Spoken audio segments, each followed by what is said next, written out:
So I've got some hot stuff to talk about on the show. I even wrote it down. So hold on a second. I actually have a couple of things to tell you about your program before we get into go.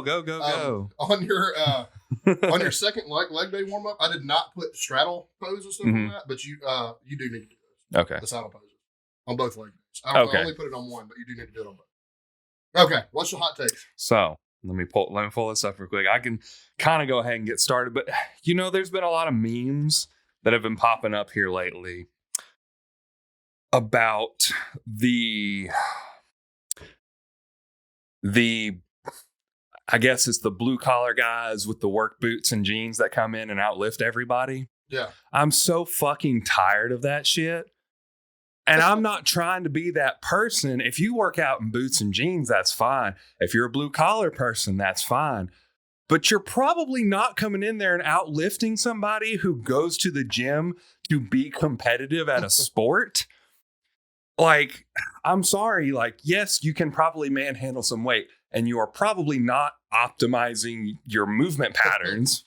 You're just going there like I got to be strong for my job, so I go to the gym. And it's like, that's cool. That's awesome. Like, good on you, because we need that in society. We really do. But I'm so fucking tired of the memes that are coming out. It's just like, whenever the guys in boots and jeans come in and outlift everybody. And it's just like, maybe at a commercial gym, like, you're probably stronger than the people at the commercial gyms. Go to a powerlifting gym, go to a strongman gym.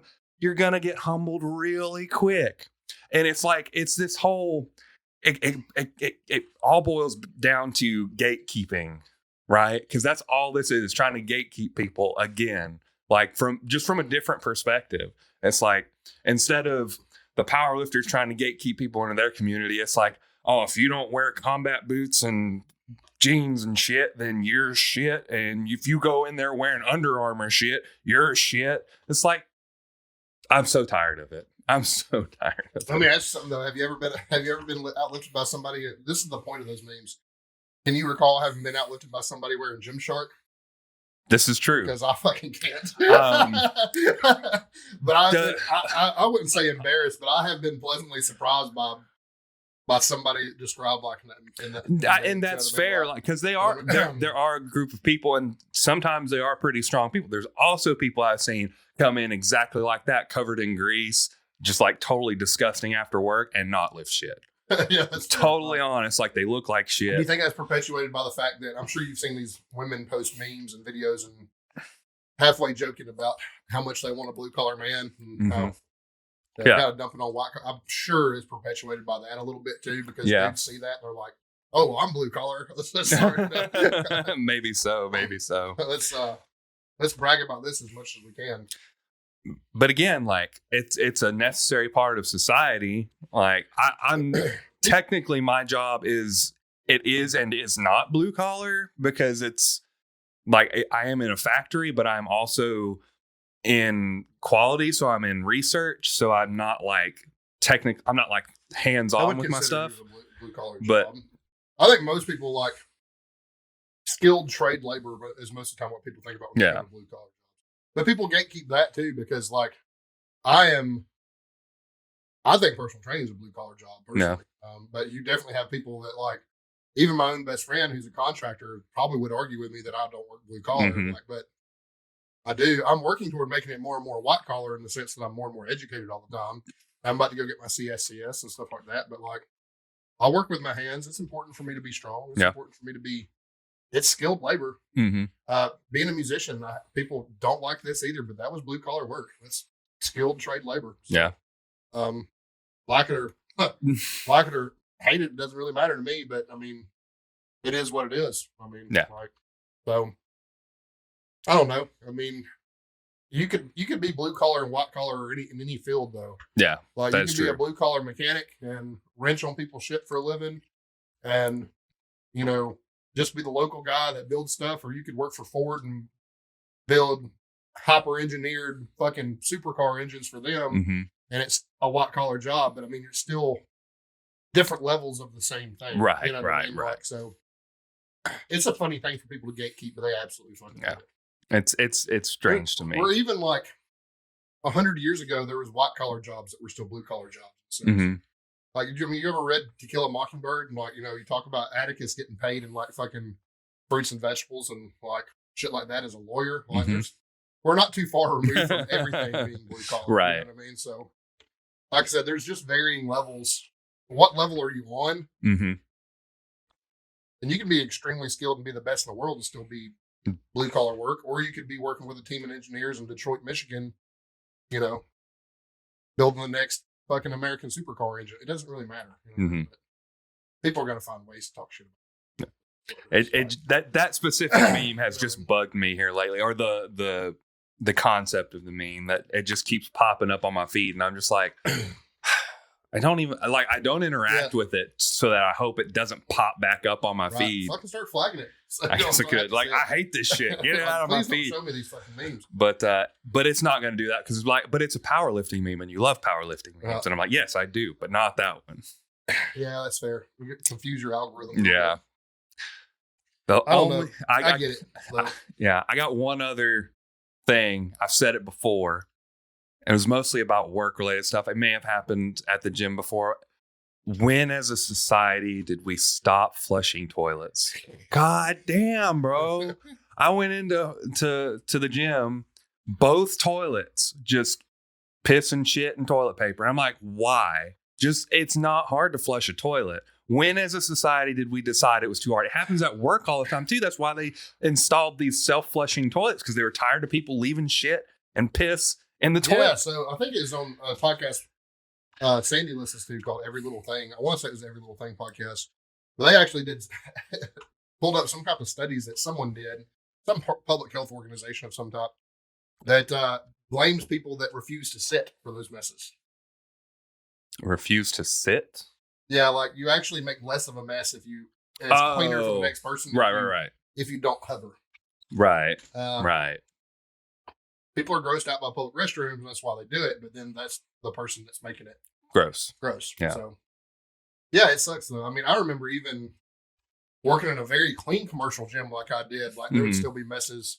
Like, ask everybody I worked with. I literally, before every crap I took, I would go to the janitorial closet, get a thing of cleaner and a roll of paper towels, and fucking spray half the bathroom down and wipe it down before I would go in there and take it down, because people are gross. Yeah. Just is what it is. But when did we get there? Like, it didn't used to, 10 years ago, it was not this bad. Like, there were gross people, and you would encounter it still, especially in public bathrooms. But it seems like everywhere you go, man, every bathroom I've been to that's a public bathroom, man, it's gross. Sorry for the poop talk, guys, but god damn, I'm so tired of it. Yeah, it sucks. There is something. I've been in some powerlifting meets. Like, I know everybody's like hyped up on pre-workout, and they've probably, spent the last 24 hours eating as much as they could to recomp and stuff like that. But you would think that we would know better. Right. Like, because everybody hates that shit at a powerlifting meet. Like, everybody hopes for a clean bathroom. Like, can we not just agree that we're going to clean up after leave ourselves it in the state that we found it? They could. Like, I wish we could just leave cleaning supplies out for people to just like, hey, I made a mess, I'm gonna clean it up. They're just gonna get stolen. Like you can't even allow people to clean the bathroom themselves, because some asshole's gonna be like, oh, I need some of this wipes and shit. Take this bleach home. Yeah, this $3 gallon of bleach. Yeah, I need that. I'm gonna shove it in my gym bag. Like. Wow. Go ahead and drink it while you're at it. Like, just fucking do us all. You're probably the one spreading the blue collar meme. And I said I had a lot. This isn't a hot take, but this is something I was talking to you about, and this is really incredibly interesting stuff. Jake Benson was on the Mark Bell podcast, and his wife was on it as well, and they talked about basically what supplements you can use. Obviously, he's tied with Better Through Biology, so he did, have a lot to say about their supplements. But there was a lot of things that he talked about as far as like energy manipulation, as far as your internal systems, things that can increase cognitive function, stuff like that.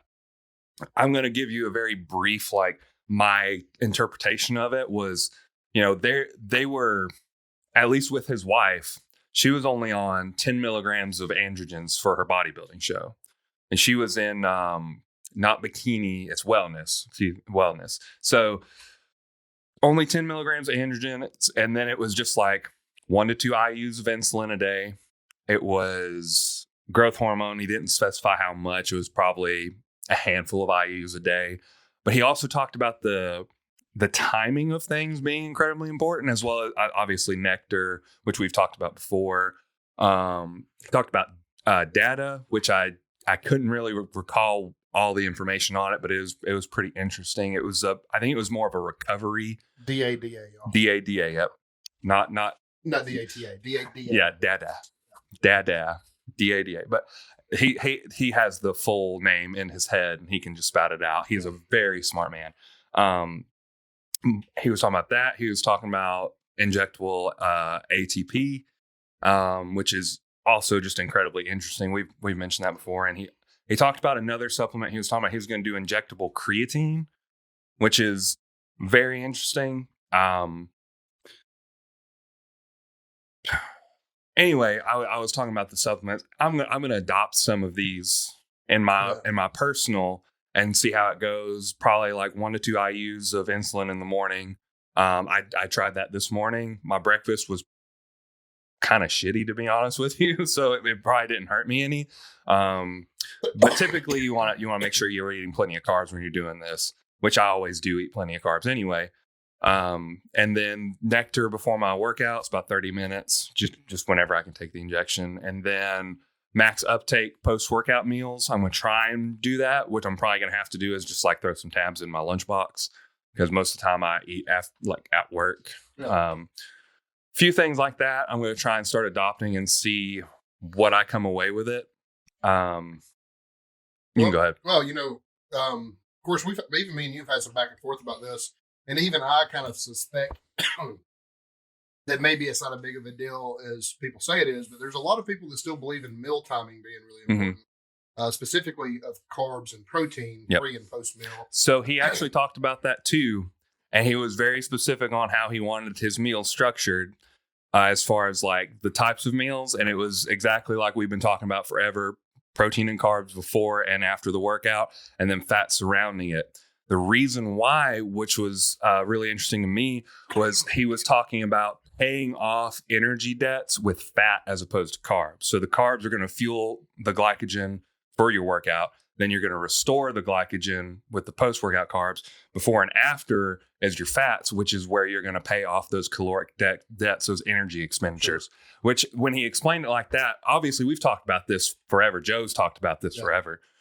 Like, we know these sort of things. It was just kind of like one of those things where when he talked about it, and he talked about how specific, like we're talking about almost keto, like 2 meals a day, and then complete opposite on those, between the workouts. And then on your off days, mostly fats and proteins, which is carb cycling, which we've talked about before too. I think we've talked about how the science says, actually last time me and you had this discussion about your meal plan, I think the science actually suggests as long as you get it done in a balanced way throughout your day, that it kind of nets the same thing. I think that's what most studies say. And I know that that's probably true, especially when you can't take somebody that maybe is sedentary and moving over into a life of fitness and eating right. They probably don't need to worry about meal timing as much. It's just an added stressor at that point. Exactly. But there has to be something to it, because too many fucking elite level athletes talk about it. Yeah. And there's some things that almost goes back to the keto thing, like when we talked about with Albert. Is that the ideal diet for me and a client? No. But if it's the ideal for a client to stick to, and they can stick to it, that's the thing. That's what we call practical experience or practical knowledge. It does go somewhat beyond academia, just because, like, we know when we've seen these things work. Like, one of the people, I'll think about Taryn Beckham. Do you remember him? I know the name. Extremely good, like hybrid athlete, does a little powerlifting, does a little Olympic weightlifting. His claim to fame was, he tried out for running back at like the New York Jets without any football experience, because he was such an incredible athlete. There's videos of this guy doing 24-inch box jumps with 315-pound bars. So, I mean, like, incredibly athletic. But I remember him back in the day talking about, I basically eat carb free with the exception of pre, intra, and post. And then the rest of my meals are, this is somebody that's, 240 pounds and sub 10% body fat. And he's like, this is how I do this. Right. And like, I mean, there just has to be, and there's not nothing to it. Right. You know what I mean? Like, and there's genetics to play in all this too. There is. So. I think just because like the science says you get a similar response by balanced all day doesn't necessarily mean that it can't be optimized further. Right. That makes sense too. You know what I mean? Like, and it kind of goes back to controlling what you can control. Mm-hmm. Like, you know, if you're, and the biggest thing, like I remember Joe mentioning this about carb timing versus fat timing. One of the most interesting things about that is just how your body processes a fast carb versus how it processes fat. Mm-hmm. Fat processes much, much slower. So right. You're not going to get, you're talking about paying off debt with fat. Yeah. That makes sense because you get 9 calories per gram mm-hmm. versus on a carb, you get 4 calories per gram. That makes a lot of sense to me. But also that carbohydrate converts to glycogen much, much faster when you eat a fast digesting, super soluble carb mm-hmm. pre and post. So you're gonna get restored quicker, and then you have the rest of the day to worry about hitting your fat content. Yep. So, I mean, like I said, it's not nothing. Yeah. There's something to it. Mm-hmm. Like, I know what the science says 100%. I mean, I think Lane's posted about this several times before. I'd be shocked if Lane Norton doesn't carb cycle or load his carbs previous to work out, something like that. I mean, knowing that balance is what really matters, it doesn't necessarily mean that balance optimizes everything to the highest potential, I guess. So, from an athletic standpoint, like if you're looking at it from a human standpoint, like just trying to survive day-to-day basis, being healthy, balance is another thing what's Lane required. Talks about too is what exactly does that measure? Does it measure like, is it measuring day-to-day performance in the gym, or is it just measuring basically your ability to gain or lose weight while you're eating that balance? Yeah. Like if it nets, it would make sense. It would net about the same if it just comes to body composition mm-hmm. and not athletic performance. Yep. Yeah, absolutely. That's a whole nother set of things to test mm-hmm. for at that point. Right. And like I said, I don't have the studies in front of me. I'm not looking at them. And I'm also not a doctor. So it is what it is, but that is a whole different set of parameters to test for. Yeah. I can tell you just from a practical standpoint, I mix up something I call the sauce out of kind of joking, but it's electrolyte powder, 16 ounces of orange juice and 16 ounces of water is my intra. And I've been doing that for a while, even without any regard to what the rest of my meals look like. That's just what I drink when I'm working out. Mm-hmm. I feel a lot better when I'm having that. Yeah. I feel like I perform better when I have that. I don't get sick, don't feel underfed, nothing like that, even if I'm in a calorie deficit. Mm-hmm. So, I mean, it's not nothing. Right. So there's definitely something to it. And I think you have enough elite level coaches telling you need X amount of Joe wanted less than 15 grams pre and post. Right? Of fat. Correct. I don't remember the specifics, but I know, but it was low. Less than 15 grams pre and post. And then you got a lot more fat probably at breakfast and probably a lot more fat at dinner. Probably depending on when your pre-workout will happen. So during the month that I was off, I was able to manipulate everything exactly as you wanted it. So meal 1 was cashews and protein powder. So it was more fats in the sense that I did get fats out of my cashews. And then pre-workout meal was either cereal or chicken and rice, I believe. It was like 2 to 3 cups of rice and 6 ounces of chicken. So 6 or 7 ounces. You're talking about 30 to 40 grams of protein and 50 to 100 grams of carbs. Yeah. So eat with either meal, really. Mm-hmm. Depending on what milk you use, likely, but non-fat milk. Yeah. Non-fat milk. And if you're using Fairlife, you get a little bit more of a mm-hmm. Protein bump. Yeah. So it is what it is. Is that the show before the show? We are drinking tequila sunrises for Cinco de Mayo. And I just forgot that we need to go find a block and a charger for Instagram Live. Oh, are we doing Instagram Live today? I feel like we probably need to. Right? That's fine. We are now live. We're now live. What's up? Nobody's logged in yet. Nobody will log in for a minute. I will in a second. Yeah. Make sure the volume's not on. Yeah, there we go. No, I don't want to be in this live. I'm already in this live. You got one person in the live. Huh? It's probably just me. Just you. Yep. Just me. Just you. All right, but we're live anyway, so that works. Yeah. So people will chime in as we get to. So what other show before the show things do we have? We don't have any more show before the show. That was it. So I guess we can welcome people to the Sip and Rip It podcast. We can. Hey guys, welcome to Sip and Rip It. I'm Zach. He's Nathan. You can find us at Coleman_Barbell, at Nathan Skedios, at Sip It and Rip It. You can subscribe to us on YouTube. Listen and follow on Spotify, Apple Podcasts. Leave us likes, reviews, comments, all that good shit. Am I forgetting anything? I don't think so. I so. kind of zoned out there for a second, though. My brain was kind of just like over here. I'm going to be real heartbroken if you don't at least see Braxton and Tammy at some point tonight. I guess it depends. Hey, there's Ashley. Ashley. Hello. What's up? This is Ashley. She's one of Ron's clients. Me and her have become friends. Yeah. She's a really, really awesome person. She was here last time we were live, wasn't she? She was, yeah. I think she was. She was doing laundry? She may have been doing laundry. Was that it? No. Laundry, yeah. Kids were not in the room? I don't remember. I remember something about kids. Yeah, because our language is bad. So. Laundry and kids. That's all I really remember. But Tequila Sunrises, y'all didn't hear the show before the show. So yep. It's Cinco de Mayo. I did not have tacos, so we're having tequila. I did not have tacos either. Spotify. Laundry again. Yeah, I was right. Again, I was right. It was laundry. You were definitely right. Man, that's weird. My memory is super bad. So how about some PR songs that I can't look up because me either. Because our phones are taking. Are we going old school? I already had an old school one written out.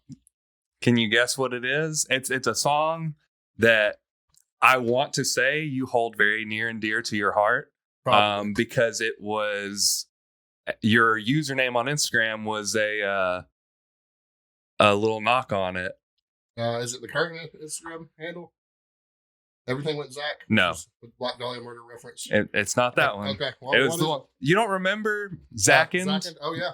They're doing Blackened by Metallica. Blackened by Metallica. I was listening to it in the gym one day, and I was like, you know what? This song does go pretty hard, doesn't it? It is pretty fucking hard. I can't lie to you. It's pretty amazing. There's Tammy. Yeah. Hello. It just took her a minute to get here. It did. She's on.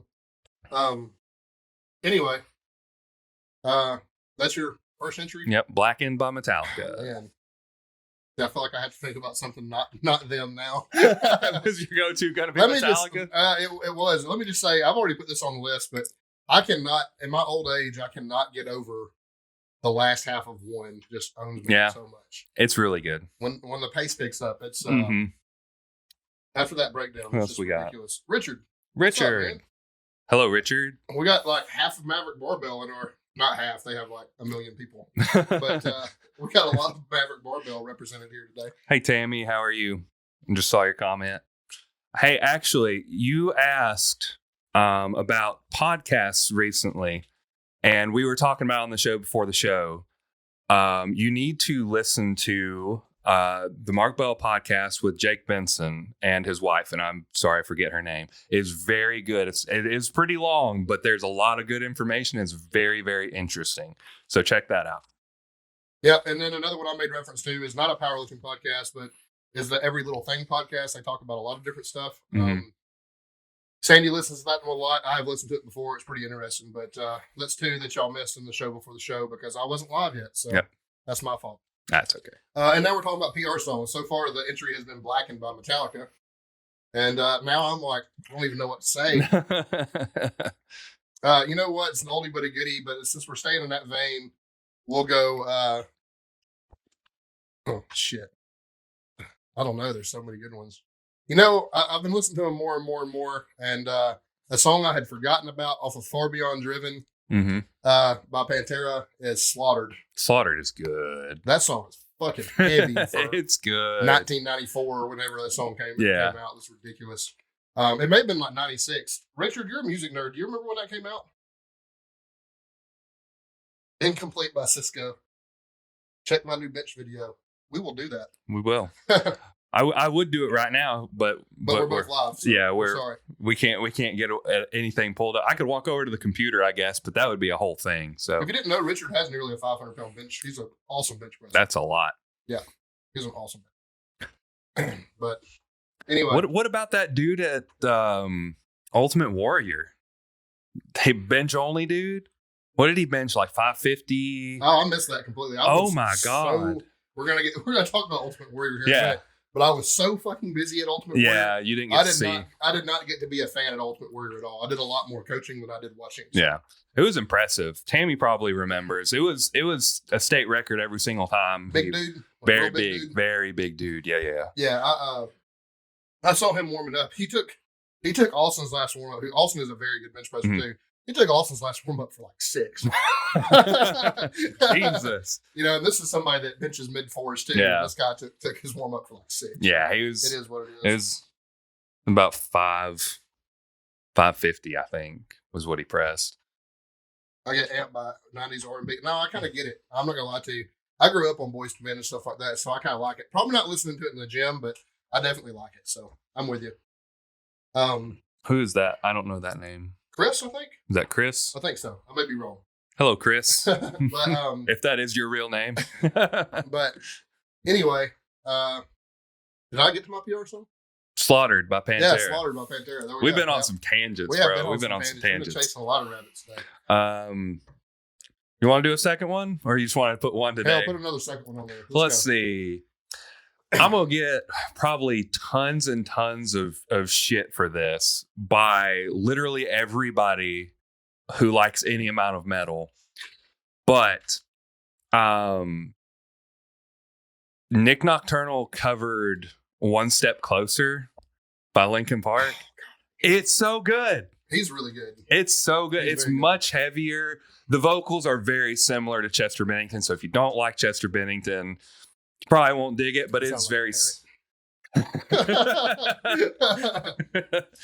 That's fair. But I really dig that song, and I will absolutely listen to it in the gym. So fair enough.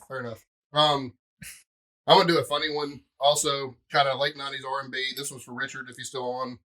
I'm gonna do Tony Braxton's "Unbreak My Heart." Hell yeah! He listens to Whitney Houston too. I discovered that Sleep Token has a cover of "I Want to Dance with Somebody," and it makes us. It's much sadder when they do it. It is what it is. What did Tammy say? She doesn't remember. Don't remember. Yeah. Oh, okay. Well, it was impressive. I remember it was in the 5s. Yeah, I think that she was off the platform and resting. That's what she said, so that's the reason she missed it. Yeah, that's fair. That was a busy day for all of us, so I get it. I spent a lot of time with Miss Tammy, and she was very, very good company, and may have helped me kick my head on straight because it was a crazy day. But, yeah, you had several people. I had 3 of my own and one that I was handling, but Desi used to be one of mine. Yeah. So, you can claim her. I can claim her anyway. Overall, it was a good day, so It is what it is. Gym this week. I actually went to the gym today, which is super abnormal for me. I had a good gym week. I can't lie to you. Mine was successful. Good. It was successful. I wouldn't say it was good because it's a bridge week. So we talked about this a little beforehand, but you're taking over my programming starting next week. You kind of wrote out a rough draft, and I was like, I'll do this with my own basically sets and rep scheme. And then after I got the full program today, I was like, well, I did some things different, but it's fine. But so we did that this week. Lots of successful squatting. I'm already thanked Tammy for the Voltaren advice because it kind of saved my knees from dying. I did still feel like pulling when I was squatting, but it wasn't painful. So I'm hoping that I can build an adaptation to it. And the pauses really just tore my ass up. Like literally my ass hurt. So mission accomplished? Yeah, mission accomplished. There's a lot of tension in my glutes. And I'm doing high bar squatting, which I already mentioned. So that may have a factor in it. To answer Richard's question real quick, I will be at regionals. I'm taking a hell ride down there from Coleman all the way down there, driving the 6 hours or whatever to get down there to handle one of my master's lifters. Mm-hmm. He is our resident vegan. Isn't he trying to qualify for nationals? Yeah, trying to get qualified for nationals so he can go with the rest of you. I'm super proud of him. He's had a tough go, but he's very tough. He's doing really, really well. So I'll be down there handling Lance McLaughlin. I will get to see all of day 2. I'm not going to be down there for day 1 because, well, it's Memorial Day weekend and it's expensive as shit to stay. So my plan is to fly the coop as soon as awards are over and grab a hotel room somewhere along the interstate. Yeah, so that makes sense. That's my plan. But yeah, I'll definitely be down there. So yeah, I won't be down there. Just didn't make the plans to go. So got the baby, got all this stuff going on. It's just kind of hard. I'm super stoked. I love that. I love the Orange Beach Convention Center where it's at. I love being down there for this meet, or I've done it for Queens of the Beach and Kings of the Beach a couple of times. It's a great venue. I wish I was staying the whole weekend, but that's just super expensive to try to justify being down there for one person. So. Yeah.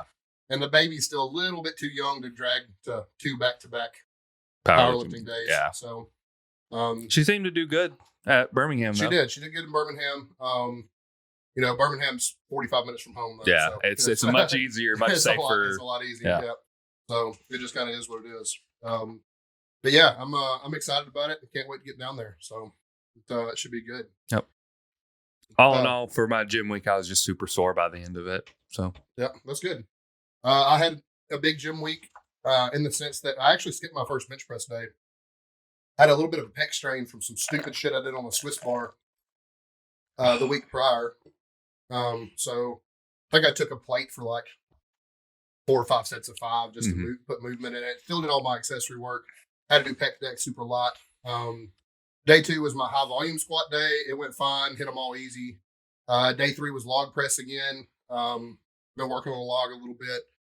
It was fruitful.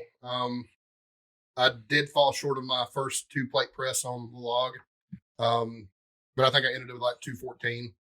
So it wasn't too bad. And then Friday was my I just programmed deadlifts too light, trying to take care of myself. But Friday was a bigger deadlift day. It was still stupid light.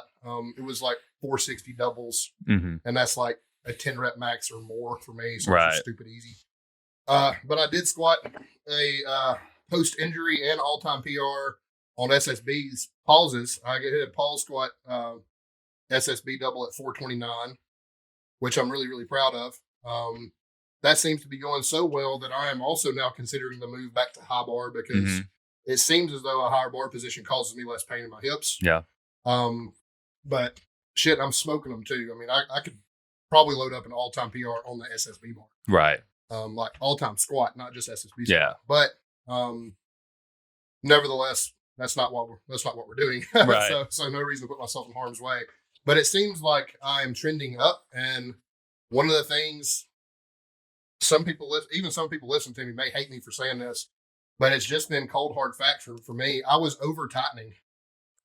You really can't over tighten your upper back in a squat, and I get that. What are you doing? I'm struggling. You really can't over tighten your upper back, but I was over tightening my hips and knees and forcing them out so much that it was causing a hip impingement. So what I have done is I've loosened up my hips and knees. Still a very controlled descent, but I'm not forcing positions. I'm letting muscle memory put me in the positions I'm supposed to.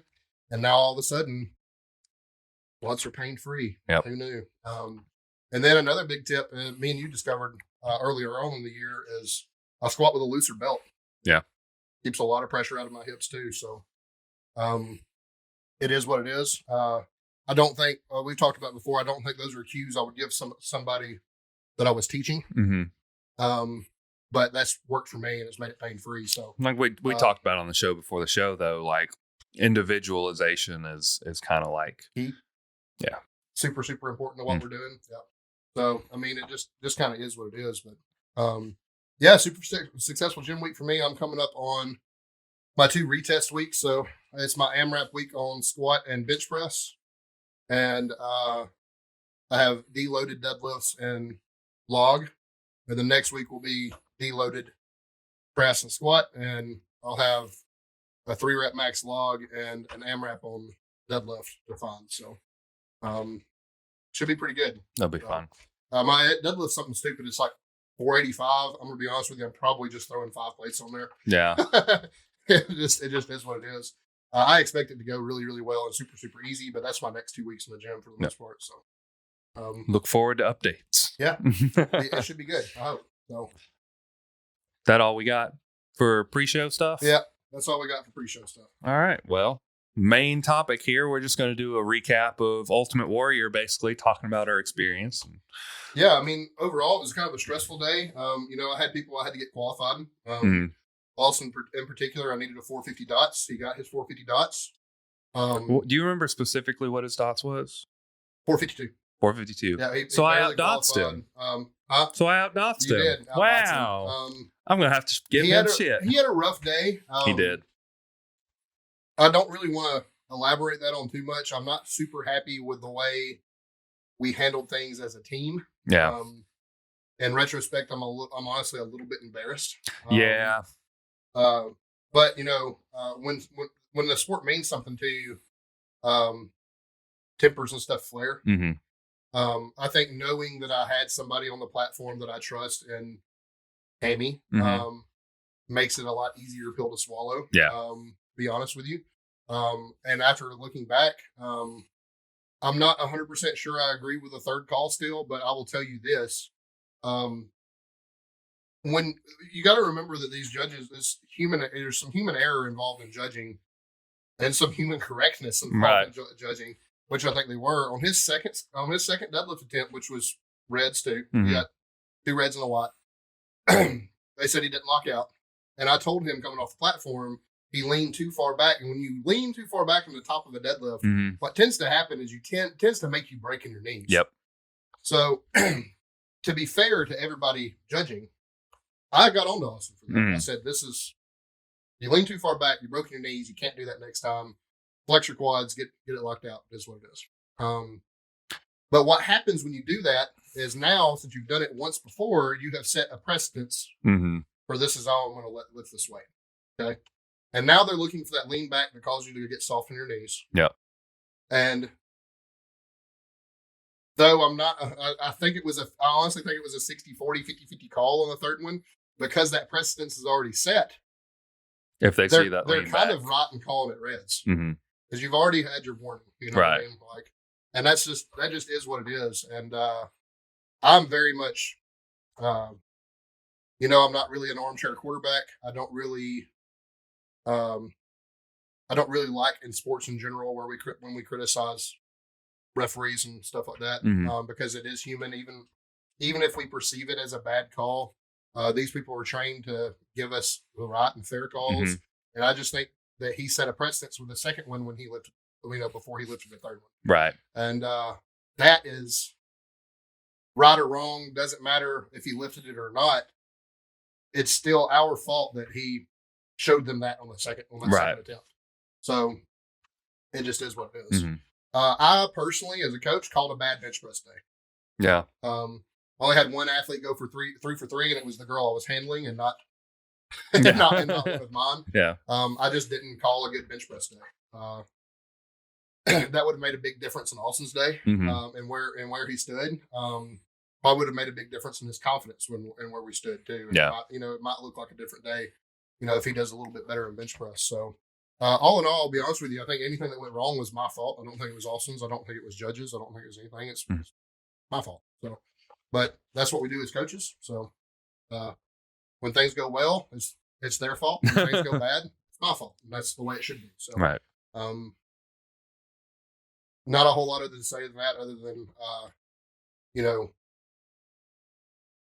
like I said, not super, super happy with how I acted anyway. Right. I mean? So, well, I think everyone there was just, we all had very big expectations. And then it's kind of like when those expectations are kind of like shattered, it's like you find a person to blame. That's kind of like human nature. Yeah, like you want to blame somebody for this thing that happened. Like, right. So, and it's understandable, especially heat of the moment. People are really excited and then they're really disappointed.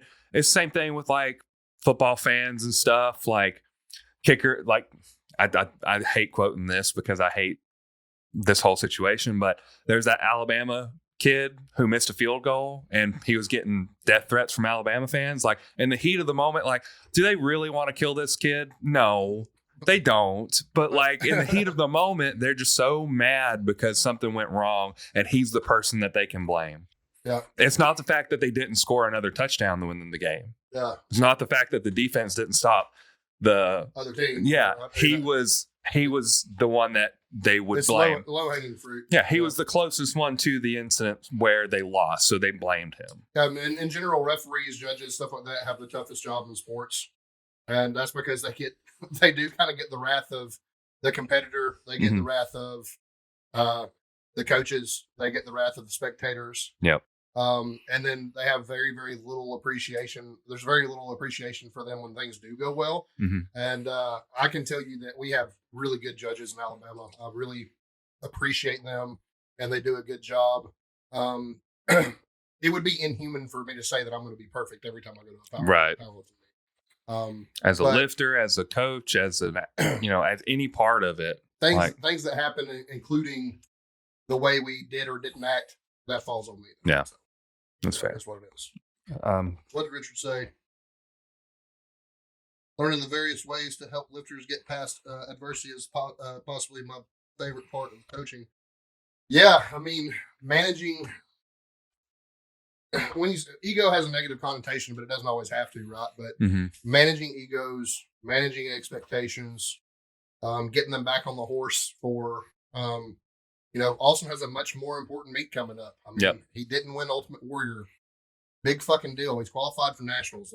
We have an opportunity to go have his name and my name on the board at the highest, actually be my second highest level of competition I've ever had an athlete compete in. But only the second time it's ever happened to me. I do have an IPL champion. That being said, I've never had this many people go to nationals. I've never been represented this way, and I have to represent them well. So I have to manage my own ego. I have to manage theirs, and I have to make sure they're ready to go do it again. And they have to believe that they're not going to make the same mistakes again. Right. That's what coaching is. To be able to pull somebody's head out of their ass when everything's gone wrong, and to make sure that they can perform at the highest level again. That's the part of coaching that's an art. Yeah. Because I can tell you, we talked about it 1,000 different times. There are a million programs out there that can make somebody better. Yep. There are things that are better than others, and I'm obviously very highly opinionated about that. But just like the diet, the best plan is the one that you can stick to. When it comes to coaching, it's managing expectation, managing highs and lows, managing just life around these athletes. That stuff, that's what coaching really is. Yeah. I mean, it really isn't numbers on a paper. Yeah. It's not even you can find every technical cue on the planet. It's not, it even transcends technical cue and technical prowess. Yeah. People in general, athletes in general, would rather have a coach that they can get up and perform for than the smartest guy in the room. They would rather have somebody they're inspired by, would rather have somebody that is in their corner, that has their back, than they would the smartest guy in the room. Every time. I would. Even knowing better. I'd rather have somebody that, that has my back than not. It's the human element. Yeah. That's the key there. Dr. Mike was talking about it, about coaching versus AI coaching and how advanced AI is becoming, and how one day there will be an AI coach that is just feeding you information and can do all these things. But there's still going to be that need for the human element, because that's the one thing that, AI and just information and tutorials and whatever cannot replicate.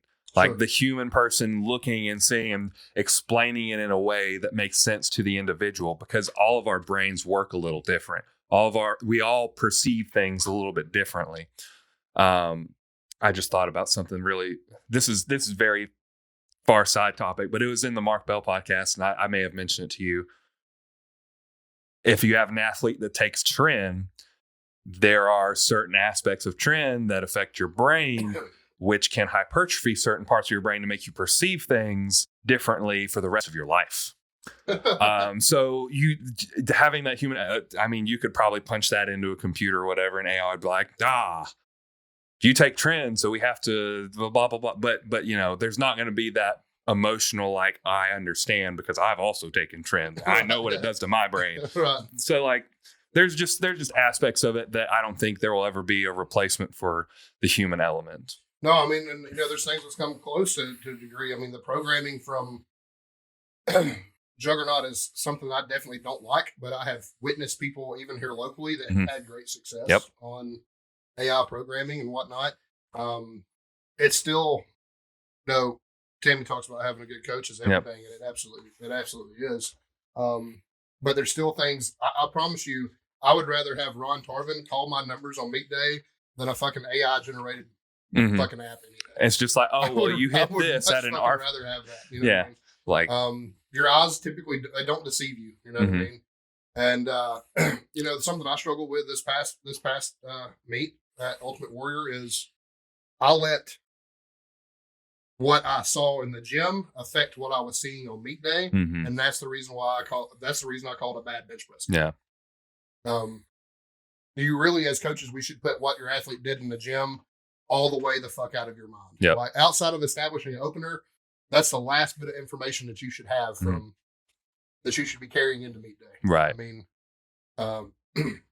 it is what it is, but I mean that's the truth, and there's just not going to be any replacing that. Yeah. You know what I mean?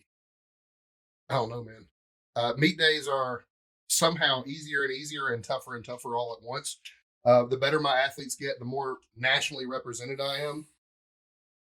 Programming stuff sure gets harder for somebody that's more capable, more talented, or just further down the road. But calling numbers on meet day, it gets harder and harder too. You're looking at energy expenditure and minute details matter. Like you have to think about, well, how much are we going to spend on this bench press going into deadlifts? Right. What do we need to spend? Should we call it? Should we send up another Hail Mary on bench press because we're not going to deadlift very well? Like there are all sorts of things you have to consider going into this.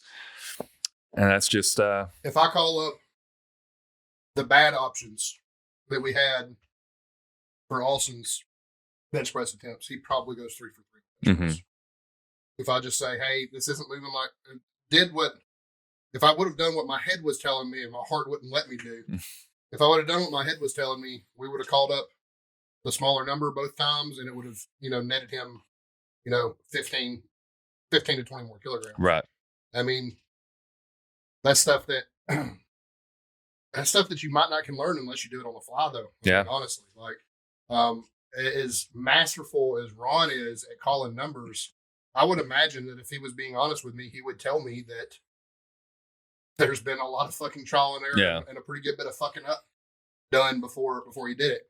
Now, if anybody's not got it right from day one and always got it right, I would believe it to be him. But I would, I would say that chances are, though, that's been a well practiced and learned skill. Yep. You know what I mean? So it is what it is. I'm going to get better. I'll be honest with you, I don't think I'm having much problem in season programming anymore. I don't think that's where my problems lie. I do think that how I manage things on meet day is the part of it too. Is I still don't feel, even as a coach, I definitely not as an athlete, but as a coach, I still don't feel like I belong. I'm coaching directly against people that are legends in the sport. We're fortunate in Alabama. We have several good coaches. Ron will always be the first person I mention that comes to mind first, but Les was there. I've coached in front of Les 1,000 times. I'm not nervous to coach in front of Les Keys. But you do have set an expectation for yourself that you want to be able to do what they do. You want to be able to compete with their athletes. You want to be able to compete with them as a coach. And there's still, a small self-esteem issue I have where I feel like I just don't belong with them yet. Right. Even though we're at the same meets with athletes putting up similar numbers, I'm going to nationals. I'm sure they're going to nationals. They'll be at regionals. All these things happen, but there's still a pretty big part of me that just doesn't believe I can do it. Right. And that's my fault. But that's one of those things that's it just takes a little time to feel like you belong, right? Yeah. I mean, I'll be honest, even as the first powerlifting meet that I went to, I didn't, and that maybe it's just me. I felt like I belonged there. I was like excited to be there. I was happy to be there. I was surrounded by a bunch of people who were supporting me. And that was what carried my entire powerlifting career. Yeah. It's just like having people around supporting me. So maybe that's what it takes from the coaching standpoint, is to have those coaches and those peers like supporting you. Like maybe not. Maybe I'm wrong in this aspect. I'll be honest. I haven't been a coach to like an athlete at a meet other than Desi this past time, and you still handled her because I had to watch the baby, so I couldn't handle her. But that's maybe that's the perspective. Yeah, I mean, it takes some a strange degree of empathy, because you have to kind of be able to identify with yourself what that athlete's feeling all the time, and adjust what you're saying to them, how you're cueing them. There's even information that you may think they need, but it may not be beneficial to tell them. You have to know whether or not they're going to be receptive to it. There's so much nuance that goes into a meet day for a coach, and it is probably one of the more underrated coaching sports on the planet. And there's always the underlying factor that everybody's dealing with something that you don't know about, and that could very well, affect their day. Yeah. Positively, negatively, we don't really know, but you do have unseen, unheard things that are happening with every athlete and every coach too. So, right. Those things go into it. But individually, talk about everybody.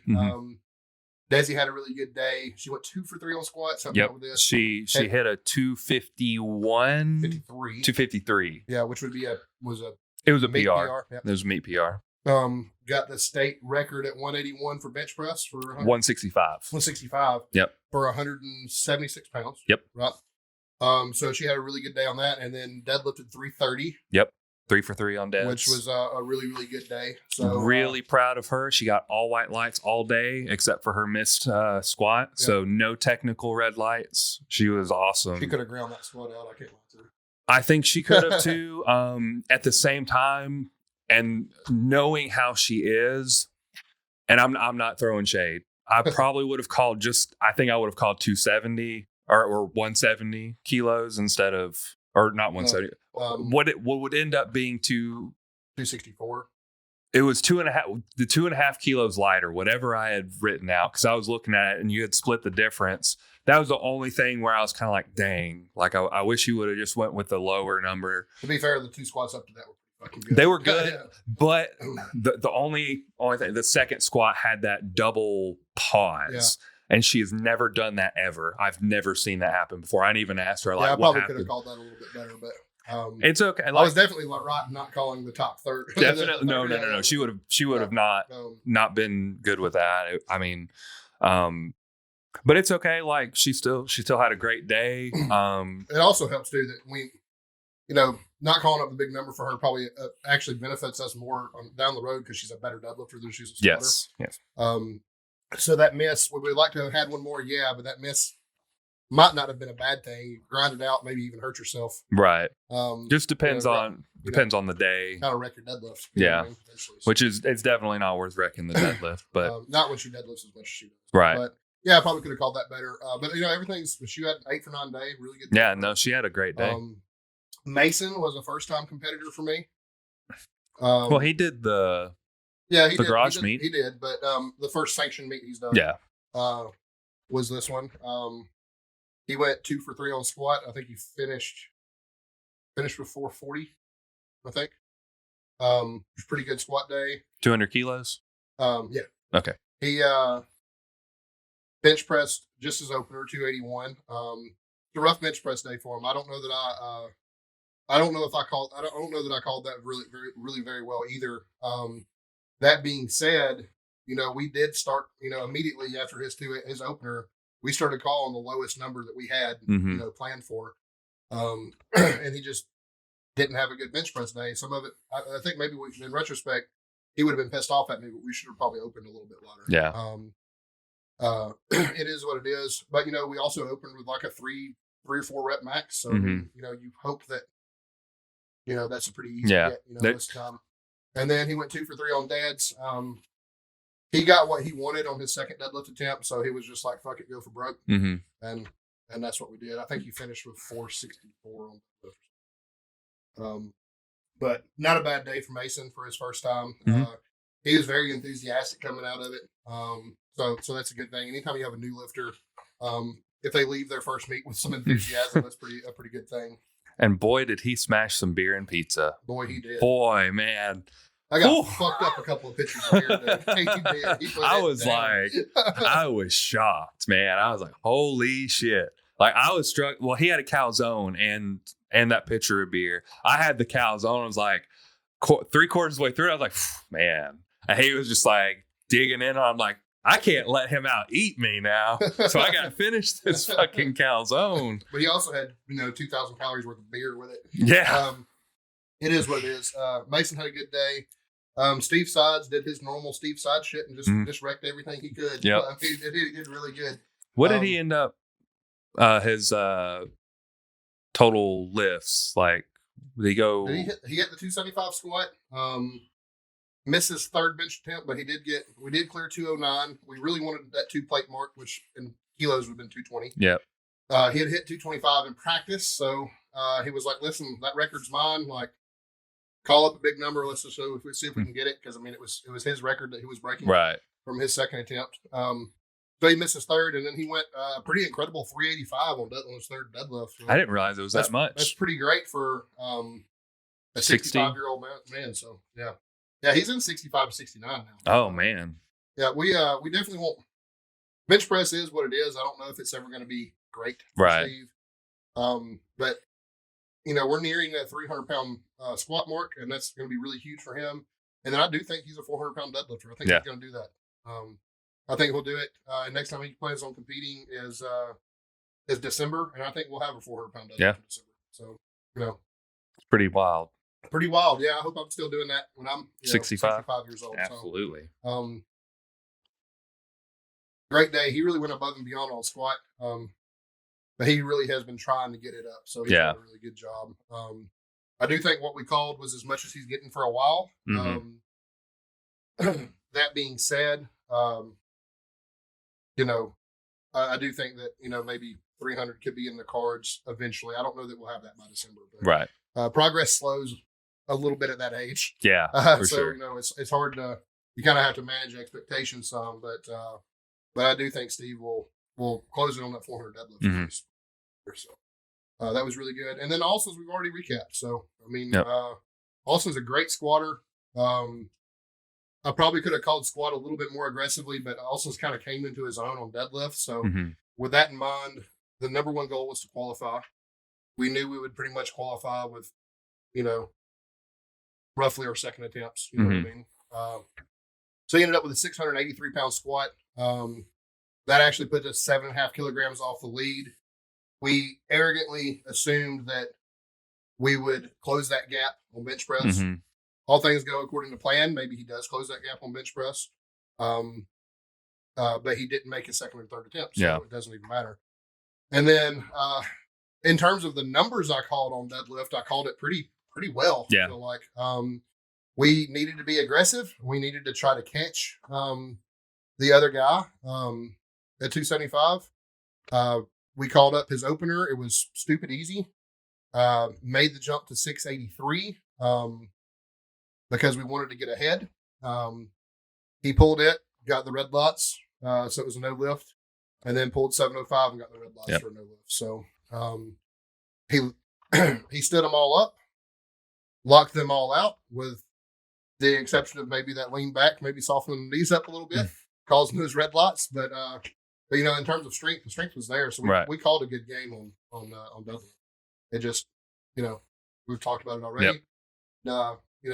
Did some things on our end that caused us to not get the call. So it is what it is. It is what it is. That's kind of the story of the day. The really cool thing that Ultimate Warrior does is they give out those helmets because they're just dope. Like they look really cool. Desi did get one of those, which was awesome. Yeah. Super proud of that. That's all I really had to say. Super proud of that. Super proud of that. You should be. Here's the thing. We had I was really close to having my first 500 dots on my resume. If he goes 9 for 9 like we planned, that happens. It didn't happen. Yeah. So it is what it is. And then we just regroup and get ready for nationals and do better there. And I think that he will. All this stuff is, he's gone back-to-back preps now. He's tired. He needs his off season. Yep. His off season starts tomorrow. It's programmed. It's ready for him to start. He needs fresh stuff. He needs something different for a little while. And that's what he's going to get. He doesn't have a single competition bench. He's got pin presses and I can't remember if I gave him Swiss bar or close grip. And then he wanted to do the clean and log press just to have some, move athletically and have something fun to do. So we're doing that. All his squats are paused. His deadlifts are just standard deadlifts.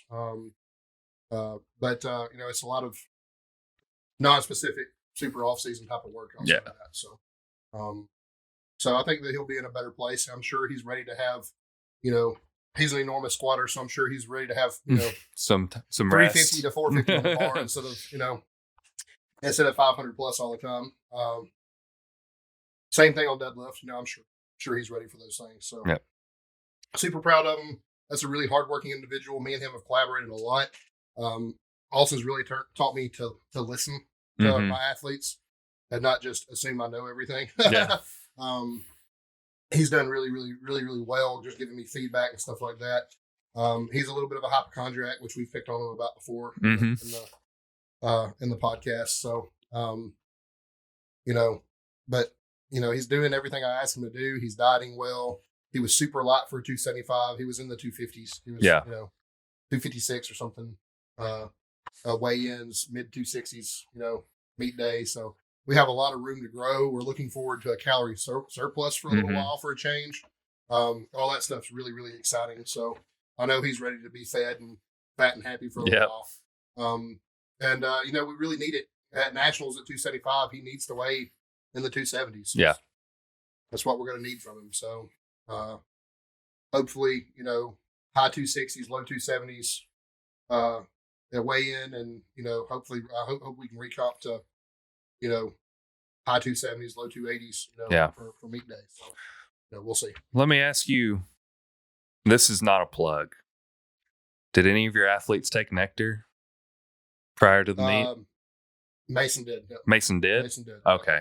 I was going to say, Desi took nectar before the meet, and I feel like it did make a substantial difference in her performance. I'll tell you what made a difference in her performance. And maybe part of it was the nectar, but she was a lot less. She seemed to me a lot less nervous than other meets I've handled. She was definitely less nervous, but I think that was she was tired.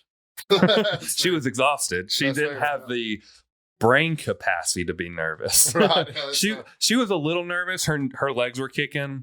I saw it, especially getting up for squats. Right. Once she cleared squats, she was not nervous. You're bound to be a little nervous. Everyone gets the first squat jitters. Yeah. Like I get the first squat jitters. I'm like, I need to get this first squat. I'd like to pick Austin's brain about what it's like to be an athlete that doesn't get the first squat jitters. He's never nervous about squats because squats is his bread and butter. Right. So, I don't know. It is what it is. But yeah, I mean, I'm obviously super fucking nervous about squats. Yeah. I've made the joke. I've been talking to Ron about coming back to him at the end of the year. And I told him, I was like, man, don't be surprised if this first meet back, we waive our second and third attempts. Yeah. Let's go fucking. I've never put a deadlift on the platform. So yeah. I know I've got 600 plus. So like just whatever we need to do to preserve a big bench and a big deadlift is what we fucking need to do. Like, I don't care if I go squat 400. Like, yeah, we need to try to preserve my bench and deadlift as much as possible. So, I mean, well, you've also done so much stuff to kind of work around injury and rehab. Yeah, but now it's it is a mental thing. So yeah, don't be surprised if my next closing squat attempt is my last opener. Yeah, you know what I mean. Like, even though I know I'm stronger than I've ever been on squats, I know I am, but otherwise I wouldn't be setting PRs, right? But right. I need squats to go well. Yeah. I need a 2 for 2 or 3 for 3 day. You know what I mean? Mm-hmm. So non-tested Maverick second Saturday in October. I would love to do that. That's about the time I'm probably going to get with Ron though. I have a financial situation in my family that I'm waiting on a bunch of money to get out of probate, and then I'm going to throw the fucking checkbook at training. I think I want to hire Marcus if he's still taking clients for nutrition, and I want to hire Ron to program for me again. I love y'all's meet. I think it's my favorite in Alabama by far.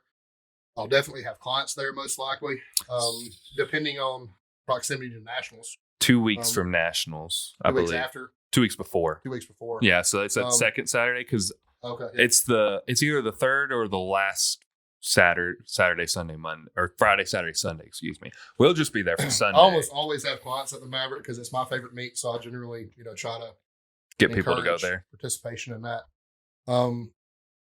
That meets. It's rowdy. We got a little bit more space.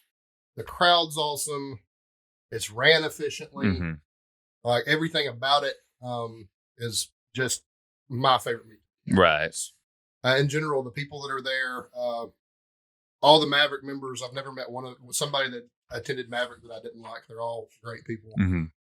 It feels like a family down there, and I almost feel like I'm a part of it when I'm down there. So, yeah. So it's a good place to be, and I love going, and I can't wait. I mean, I don't know that I'll be ready. I'll be honest with you. Me and Nathan have kicked around the idea of me doing an SPF meet sometime this summer. Something easy, warm up meet, non-local. Get around, get away from peers and stuff like that. Go out of state to compete, just to see if I can get my head right on squats and stuff. Yeah. I mean, again, I'm 0 for 2 on meets because of squat injuries on my second attempt. Yeah. So, I would really like to do that. There's only so much beating people up at mock meets that you can do before you want to actually go win a real one. Right. You know what I mean? I want to do that, but very, very much got to consider my mental frame of mind and where I'm at and what I think I can handle. So right. But yeah, that is my favorite meet. I'll almost hard to say for sure if I'll be there, but my plan is to always be there, right. in some capacity. So it is what it is. We were talking. I was talking about Trent earlier and how it hypertrophies parts of your brain, and for some people, and this is a Jake Benson quote, it makes people really fucking happy. It does me. So maybe you just need to take Trent 2 weeks out. I love what Trend does to my mind. I do not like what Trend does to my blood work. Yeah. And then with having a daughter now. Yeah, it's one of those things that's really hard to justify at that point. It's hard to justify it. And I'll be honest with you, and I've talked about it at length. I feel like I make just as good a gains on a TRT protocol as I ever did on a PED protocol. Yeah. So now the difference being 4 weeks out or so, don't be surprised if I start an oral. Yeah. I mean, that's very, very, very realistic. I have very specific goals. My goal on squat is to have a squat. Have a squat. I really would be okay with a 2 for 2 day and a wave third attempt. Yeah. Because that'd be a PR. It would. So that is what it is. But I would really like a perfect squat day, whether I take my third attempt or not. I want a 440-pound bench press on the platform, and I want 630 plus on the platform. Yeah. Those things matter the most to me. And I think that I definitely think those two lifts are definitely trending that way. So, yeah. Deadlift's been trending that way for a long time. Kind of a pathetic deadlift, but I definitely think I can hold my own on bench press. And I definitely this first meet back, SPF meet, I will not be surprised if I bench quite a bit more than I squat. Yeah. Back. So just it is what it is. Just to get the nerves out, really, just to kind of get that confidence and know that you can squat. Going and just calling up because SPF's all freedom units, so I thought about calling up 365, 385, and 405, and just fucking wrecking it. Right. And getting it under my belt, and then go press something big, and deadlift something that doesn't make me look like a complete and total pansy. But we'll see. I think I'm a long way away from that 700 mark. Yeah. I think top end is probably about 650. We'll see. You never know. You don't. That's why we train. So. Sometimes your deadlifts trend up really quick and really fast, and sometimes they come right back down. So you never know. I've done a lot more maintenancing my deadlift than I have training deadlift hard. So I'll be honest with you. I think I'm good for 600 today. Yeah. So, biggest thing with deadlift is just staying healthy and not staying beat up from deadlift. I think that helps my deadlift more than deadlifting. Right. To be honest with you. Yeah. We'll see. Ron progressed my deadlift really, really well. Last time I was with him, I would expect the same. Yeah. Next time I'm with Ron. He also knows that, I have limitations on squat. I think I finally gotten to the point that I can manage my elbow tendonitis and not be beat up an entire prep now, which is a good thing too. So I guess that's probably what's coming for me. Easy SPF meet somewhere out of state. I don't have to embarrass, or at least if I embarrass myself, I won't know anybody. And then get with Ron late in the year and train for. Me and Ron have talked about it. I want a nationally qualifying dot score in 2025. And then whether or not I actually go compete in nationals is a different thing altogether. But my goal is, 450 best or better on dots. Yeah. Which means I'm going to have to pull my head out of my ass on squat because I'm going to need. You need every pound. A 700-pound deadlift and a much bigger bench press, and I'm going to need 500 plus on squat. Yeah. So, it just is what it is. I don't actually know the number. I don't think I want to know. I think I just want to train. I want to train to it. Yeah. It very much depends on your weight. Yeah, it does. Yep. So depending on are you going to try and do 275? I think I could cut to 275. I know in the past, me and Ron didn't really want to, at least Ron didn't really want me to, cut as much weight as I needed to make 275 last time. But now I'm walking around like low 280s. I'm probably a low carb diet away from being in the weight class now. So probably a lot more manageable. But when I competed this last time, I was just a little over 300 pounds, so I was about right for my 308 weight class. So, right. I don't want to be a 308 though. Yeah. I don't want to be a heavy 308 anyway. Right. So, yeah.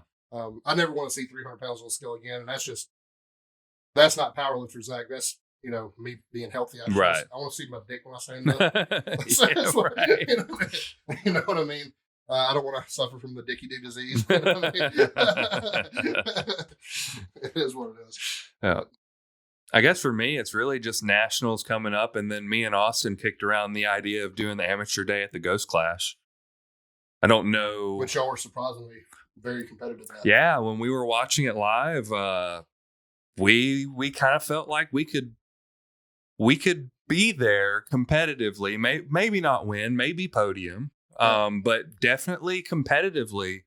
So we'll see. That's something me and him talked about very briefly, but still talked about. And when we were watching it, we were both kind of like, we could go down there and that'd be pretty cool. That'd be pretty cool to say I was part of the Ghost Clash, even if it was amateur day. It's Miami, right?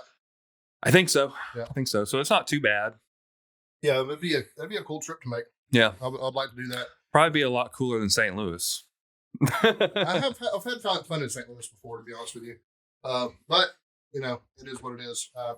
Miami probably is undoubtedly more fun. Than St. Louis. St. Louis is better than it's probably better than Birmingham. Yeah, maybe probably depending on who you're with and where you're at in St. Louis.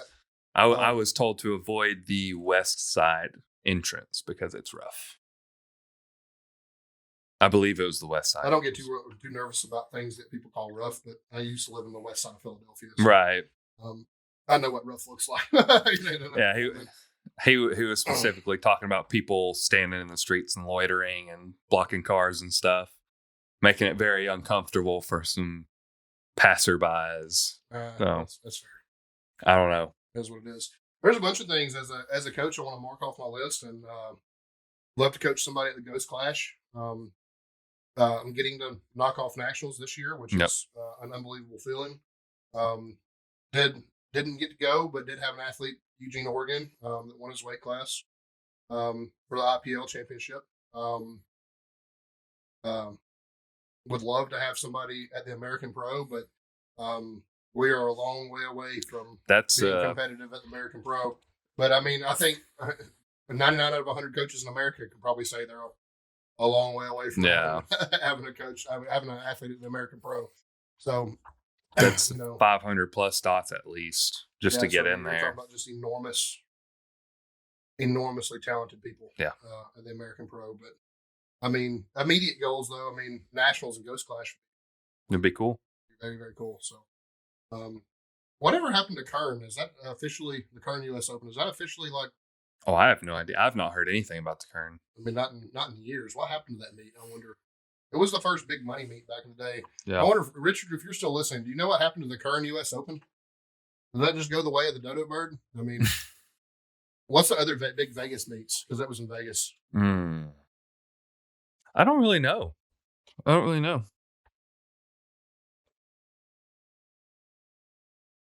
Tanked at Worlds, and then I saw that, man. He's incredibly talented. That dude, I don't remember his numbers, but I watched your recap you posted. Man, he's so good. And he said he didn't know what happened. He didn't know what happened to the Kern, but I mean, that was the first big money meet that I remember, other than Big Dogs. Right. So I was just curious. Kern was also the first one to make it a little bit more spectator friendly. I feel like they kind of laid the groundwork for what the American Pro is now. Right. But it is what it is. And then there's the Pioneer, which it seems like top talent is hit or miss at the Pioneer for some reason. I don't know. I know Dan Bell's done it before, but that roster is not always stacked like American Pro, right? Or Ghost Clash or somewhere like that. Yeah. You'll always see John Hack at those meets, so yeah. Might as well, if you're not going to beat John Hack, you might as well be shooting for second place. If you don't have the 700 dots, or your athlete doesn't have the 700 dots, just stay at home because you're going to lose all your money. Hey, you're not going to lose all your money. If you think you can make second place, you still get something. What's registration on those big meets? Oh, I have no idea. A couple $100 probably. That would have to be. Yeah. I don't know, man.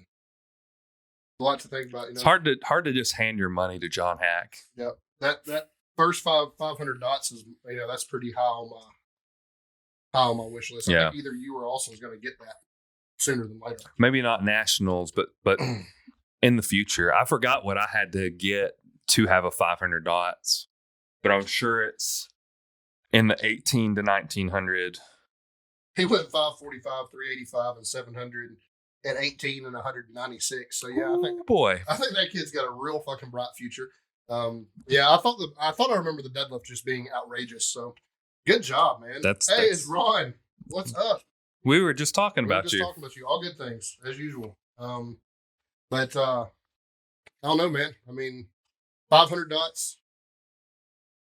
Lifters at nationals, like I said, we're getting those this year. Getting somebody in the Ghost Clash. Those are potentially immediate goals for sure. Next year or the following, I would say. Yep. Just going to depend. For me, it's going to depend on how nationals goes, what my dots looks like, and how I feel. I'll probably like look at the results from last year's Ghost Clash and kind of see how I stack to the other 242s. We're talking about the amateur day, by the way. Yeah, the amateur day, I would not be able to compete in the pro day at all. Let's get Avery in here and we'll have all Maverick. Yeah, no shit. I'm happy to see y'all. Yeah, even if it is on Instagram Live. But yeah, I mean, we talked about my goals as a coach. What are your goals moving on? I mean, nationals, obviously, you want a podium in nationals, right? Yeah, so I'd like to hit a podium in nationals. I think I have a pretty good shot at second place. There is a guy competing that has like an 1,800 pound total, and I don't think I'm going to be there. I think I'd be pretty lucky to hit 1,700 plus. I'd be pretty happy with it. 1,750 is kind of like my goal. Sure.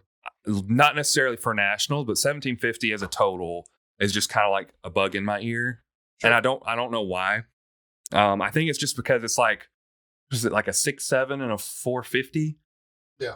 So like, just kind of like that'd be nice. It'd be nice you're to have. Real close to 700. Yeah. For that matter, you're real close to 450. Oh yeah. We can agree that because of the way squats have trended.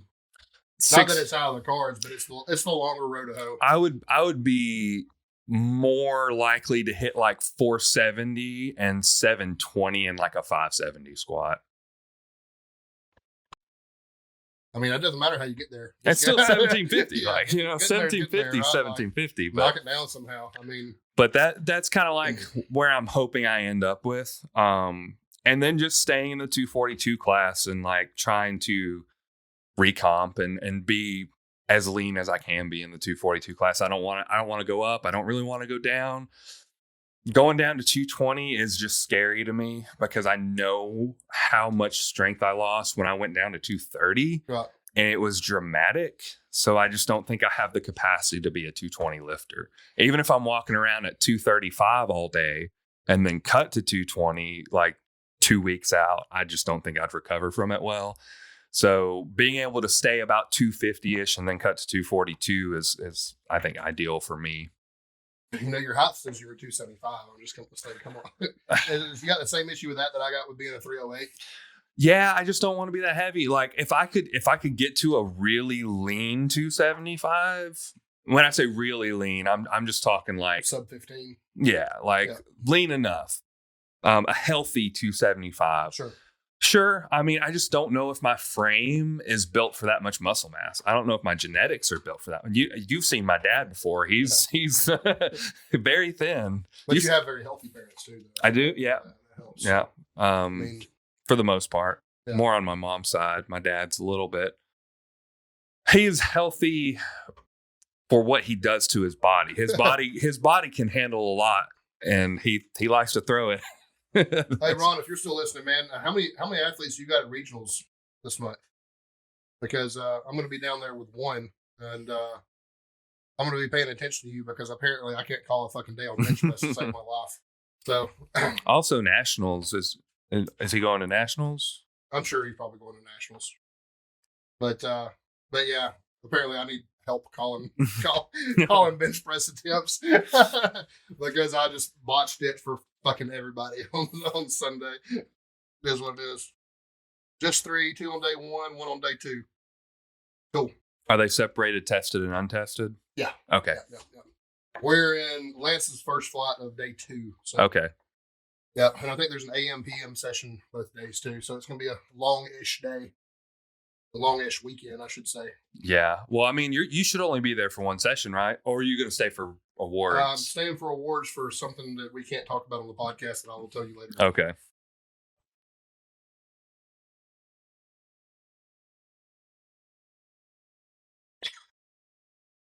I'm officially challenging Ron to post meat car bombs.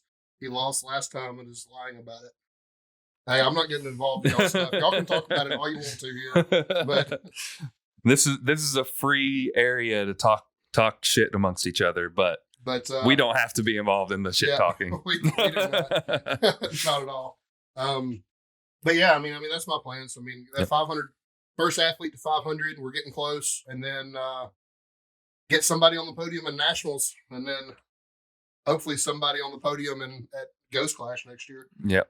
Next year or the year or the year after, because it's going to depend heavily on how close it is too. Because I think is it in April? Yeah, that's gonna be a rough turnaround from nationals because I feel like before we go do another big meet of that, we need another long off season like we have for nationals. I've always been successful in long off seasons, and I feel like most people do. Yeah. So before we wrap up here, guys, since Richard and Ron's still listening, I know meet day tends to really, really sharpen people, and people get better as they compete for sure. But I mean, what do y'all look for in meet day frequency? Because I really do encourage long off seasons and then 1 to 2 time competitions a year. Yeah, absolutely. I don't really like, especially Nathan and Austin, these guys that are closing in on that 500 dots. I really don't like to see them compete every 3 or 4 months. I really like, the long off seasons and stuff.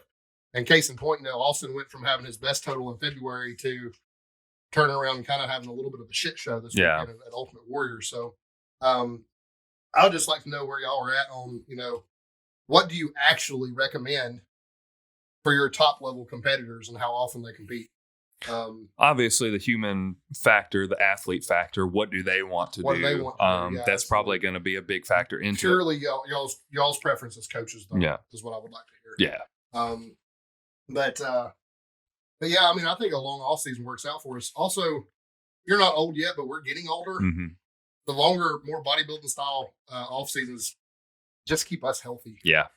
And that's a big fucking deal. You're struggling with your knees. I've struggled with my hips, stuff like that. It gives me a fighting chance. Like I just can't do well over I can't do well under, under maximal weight all the time. Yeah. Like, as much as I want to, even on bench press, like I can't deal with that. And 2 typically, 3 max. Bigger, stronger lifters, not absolute, not relative, closer to 2. Yeah, absolutely. Yeah. That's I figured you kind of lean the same way I did on it. But I just, man, there's some really, really talented people locally, and they'll remain nameless, but I feel like they just beat themselves up to the point that like we've never seen their potential. Right. And they're so fucking strong that they're always competitive in a local environment, but they could be competitive like worldwide. And like, because they compete, once every 3 months, it seems like they just stay in this constant state of getting their shit kicked. Right. Like, just really staying super, beat up. Super talented people. Top level 2 no more than 3. But I coach some ladies that aren't near their full potential. I wouldn't hold them back from 3. Yeah, absolutely. I mean, definitely. I don't know. Definitely, my newer people. I kind of encourage them to do it as they want to. Right. I mean, they want to go compete, get under it. I mean, those meet day jitters go away the more times you've done it. But yeah, definitely when you talk about that absolute load, man, I ain't gonna tell y'all were 2 super strong individuals, way stronger than us. But man, it fucking sucks to be under that kind of weight all the time. Yeah. I mean, it's awesome, and for your ego, but man, it is hard on your body. And I just like, I don't know, more and more often I like that. I like that long off season. So I've made the joke several times to Desi that I feel like I should have been a bodybuilder, but I hate bodybuilding shows. So, because I love the training for bodybuilding. Yeah, it's so much fun. And like, don't get me wrong, I enjoy powerlifting and I enjoy powerlifting training to an extent. It's really just prep. And I've never been in a bodybuilding prep. If I was in a bodybuilding prep, I'd probably say fuck bodybuilding. I hate this shit. Yeah. This is miserable. It's the worst decision I've ever made in my life. Like, at least mentally. Mentally, yes. I imagine mentally, like you're starving, you're training hard still, like you're just constantly drained all the time. Like you just feel miserable. Yeah, I have the utmost respect for what they do. I would just hate for all my hard work to come down to an opinion. And that's what I can't really. Yeah. Like if you're stronger than somebody, there's nothing that somebody can do about it. Right. But I hope you jump a technical command or bomb out or something like that. That's the only hope for them. But like if you're stronger, you're just stronger. Yeah. I mean, and I just like the absoluteness that powerlifting and stuff like that provides. Oh yeah. You don't even get that absoluteness in strongman because so many of those events now are catered toward. I told you my problem with strongman is I don't necessarily feel like it's strongman anymore. Yep. I get less and less 1 rep max events all the time, and more cardio. How fast did you pull this? You know what I mean? I mean, it still matters, right? But World's Strongest Man is going on now, and it's very much still something that kind of right now the trend is it favors the lighter, more athletic athlete, and that's like kind of just it takes from it some. But I just really appreciate the absoluteness of powerlifting. Right. Strongman is becoming big guy CrossFit. Yeah, I mean, it has. But, I think purists will say, we talk about the golden age of strongman in the 80s and stuff where most of the events were kind of more athletic. That's called the golden age for a reason. And people look back at that and was like, this is what strongman should be. And then that's the reason why guys like Hapthor and Brian Shaw kind of got cut out of it. Right. I know that they were older, and like especially Brian was older and stuff like that. That guy 9 times out of 10 was still the strongest man in that field. Yep. Everybody there fucking knows it. Like, and he kind of got cut out by those fucking kinds of events. Hafthor's whole beef originally with Eddie was he got out athleted. Yeah. He didn't get out strength. You know what I mean? That was his whole beef. I still like Eddie better than Hafthor. Right. But I don't know. So I mean, just the absoluteness that our sport provides. And you probably get that some in Olympic weightlifting, but I'll tell you this: in Olympic weightlifting, judges make or break far more often than when they do in powerlifting. Yeah. But those two sports just has an absolute variety that you just don't get in other strength sports, especially in bodybuilding. Yeah. Bodybuilding is entirely opinion based. You could go to one show with the same physique and like make maybe podium and get third and then get your pro card at the next. Like that's how vastly different it is. It's so opinion based, and talking to these people, we have a lot of peers that are really, one of my closest friends is an IFBB pro, and she will tell you that your success is based on someone else's mood entirely. Too fucking awful. So I don't know. I just can't wrap my head around that. You want to do some dad jokes and wrap this thing up? Yeah, I'll have to pull this away. So, let's see what I can pull up here. Side note, guys, for everyone on Instagram Live, please still check out the Spotify. You did miss some of it, but also because I want some feedback on the audio. We upgraded all that equipment. We did. I was going to make a post about it, and I just completely forgot. But we have upgraded our mixer, and hopefully I've been noticing static for a long time. Hopefully that static is completely gone. And if it's not, give me some feedback on the sound quality, because that's very important to me that everybody gets a good listening experience on Spotify. Oh, man. So, just when you think that food cannot possibly call you, onion rings. Black.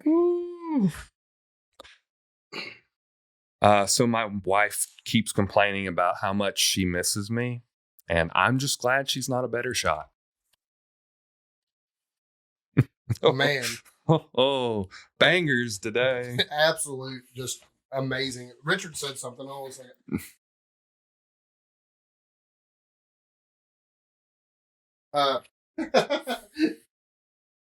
Richard says, I propose after Ron competes, we race car bombs on the podcast. Listen, if y'all want to come up and do the podcast again, I will drink car bombs with you. I have no problem. I'm just telling you right now, I might have somebody have to carry me out, but I bet I drag both of you on car bombs back to back to back. Like I am a pro alcoholic.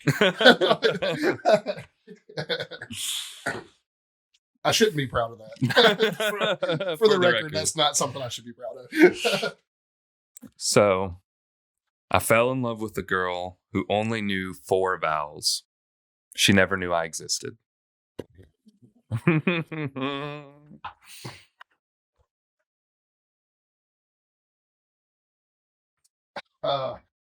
Ashley hit us with a dad joke. Oh, boy. I drank a bottle of food coloring yesterday. I died a little inside. That's pretty good. Okay. That's pretty good. We'll see you, Richard. Just checking out. All right. Give me one more and let's wrap this thing up. I got one more. The word queue is ironic because it's just a queue with a bunch of silent letters waiting in line. Had some bangers, man. I stored up some bangers. Oh, wait. I think you've said this joke before, but I do love this joke. I love this joke so much. Have you ever heard of the ancient Greek hero Bophides? I know this joke. Go ahead. Good story. He was a lot like Achilles. He had just one weakness, except instead of his heel, it was his groin. You may have heard of Achilles' heel, but have you heard of Bophides' nuts? Well, that's the Sip and Rip podcast. You can subscribe to us on YouTube, like and comment there, or dislike and comment. We don't care. Just give us some feedback. You can follow us or listen to us on Spotify, Apple Podcasts. Give us comments, leave reviews for that. All that good stuff. Nathan's still dying because of both of these.